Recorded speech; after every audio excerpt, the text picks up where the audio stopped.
From 669 to 631 BC, the cruelest Assyrian king to have ever lived reigned with an iron fist. From beheading respected kings and parading their heads around their conquered lands, to killing his own jealous brother, to hunting lions for fun, King Ashurbanipal of the Neo-Assyrian Empire was as cruel as a king could be in those times. In this video, we'll talk about 6 of the cruelest barbaric acts he did during his reign. Don't forget to subscribe for more uncharted history. Number 6. Treatment of captured kings. King Ashurbanipal was notorious for his brutal treatment of captured kings and officials.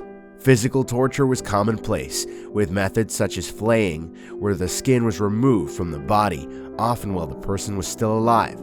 Captured rulers were also subjected to humiliating public displays.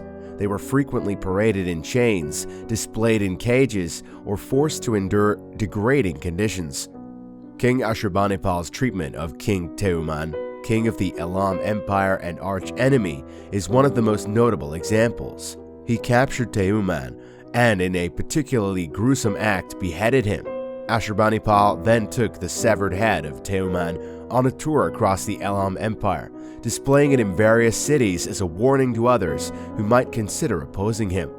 This treatment had a significant psychological impact, both on the captives and observers. It was intended to crush any spirit of resistance among conquered peoples and deter future rebellions or challenges to Assyrian authority. It must have been quite effective, because no Elamite dared oppose him after that. Number 5. Destroying his brother's empire. Ashurbanipal's rule was not without its troubles. He also had family issues. A major problem he faced was a civil war against his brother, Shamash-shum-ukin, who ruled Babylon. For many years, Shamash-shum-ukin worked under Ashurbanipal without problems. However, he eventually became unhappy about being under his brother's shadow and started to plot against him. He made secret plans with several groups, including people from Iran, Elam, Aram, Arabia, and Egypt, to fight against Ashurbanipal. King Ashurbanipal's destruction of Babylon was a defining event in his reign. It was characterized by strategic siege warfare and ruthless actions. Babylon rebelled against Assyrian control. In response, Ashurbanipal's army laid siege to the city.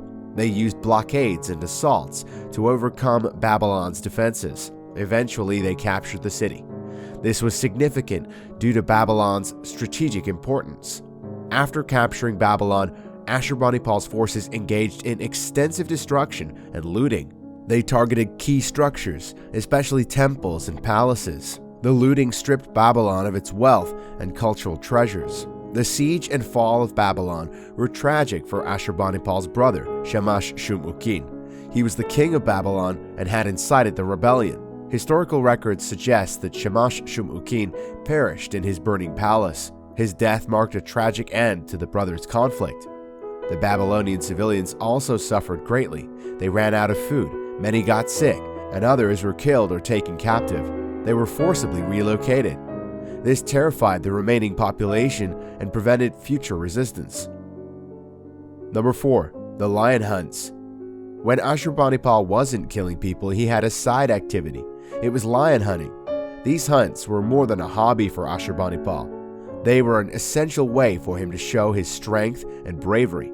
In Assyrian culture, hunting lions was seen as a big challenge. It was thought that if a king could defeat a lion, one of the fiercest animals, he could protect his kingdom from danger. Ashurbanipal participated in these hunts often and was known for his skill in fighting lions.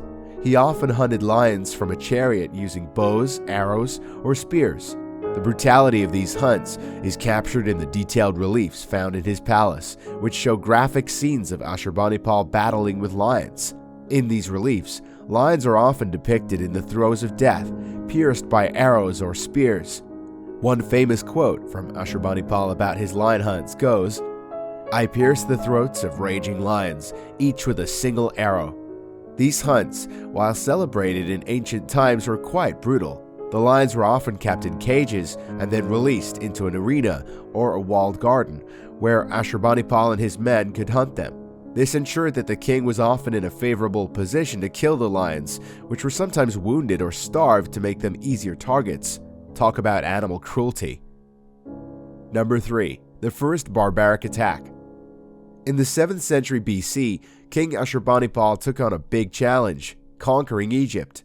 This job was first started by his father, Esarhaddon, who had tried but failed to beat the Egyptians.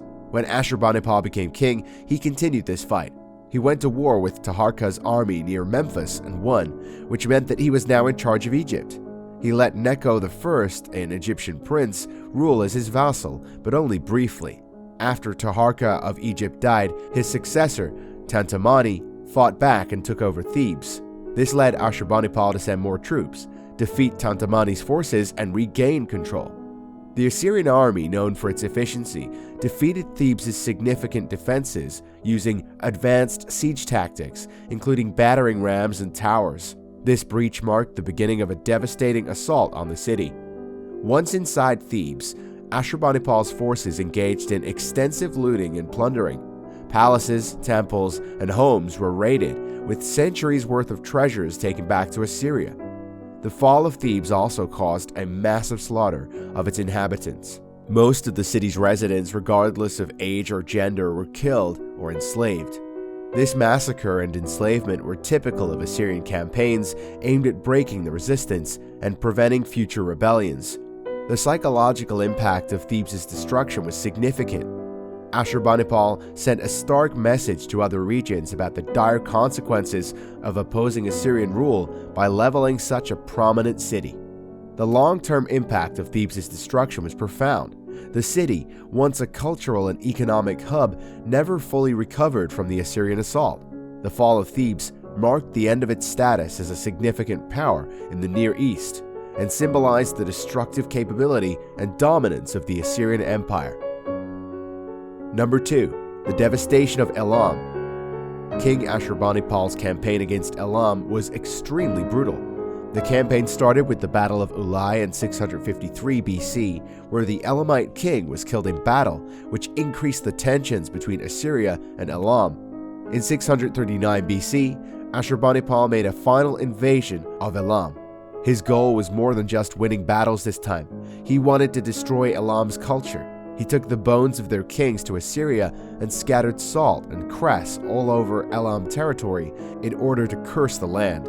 The worst part was the destruction of the city of Susa. Ashurbanipal's army looted and destroyed the city and barbarically mistreated their vassal king. Ashurbanipal put a chain through his jaw and kept him in a dog kennel. This was to show his power and warn others not to oppose him. Ashurbanipal was proud of his actions. He boasted about them. He was especially thrilled to have destroyed Susa's important ziggurat and temples, disrespecting the ancient gods of Elam. These acts were meant to completely erase Elam from the history books. After the campaign, the Elamites were enslaved and sent away from their land, and the Elam Empire never recovered its power again. Number 1. Graphic depictions of violence. King Ashurbanipal's rule is also remembered for its violent art. Stone reliefs from this time show battles, city destructions, and executions. These artworks are very realistic. They show soldiers impaling and beheading enemies. One famous relief is the Battle of Tiltuba. It shows Ashurbanipal winning against Elamite forces. He is in his chariot, surrounded by dead bodies. Another is the Siege of Lachish. It shows Assyrians defeating the people of Lachish. These artworks were not for show. They were meant to display the empire's power. The art also includes public torture and humiliation. For example, a relief from Ashurbanipal's palace shows a garden party. In it, enemy heads hang from trees. This shows the king's victories and was meant to scare people. These violent images contrast with Ashurbanipal's cultural achievements. He built the famous library of Ashurbanipal. This mix of culture and violence shows how complex the Assyrian civilization was. They were advanced, but also very harsh. That's it for today. As we reflect on Ashurbanipal's history, it begs the question, how can a civilization like the Assyrians be known for its major cultural achievements and extreme brutality coexist within the same reign? This is History Uncharted. See you next time.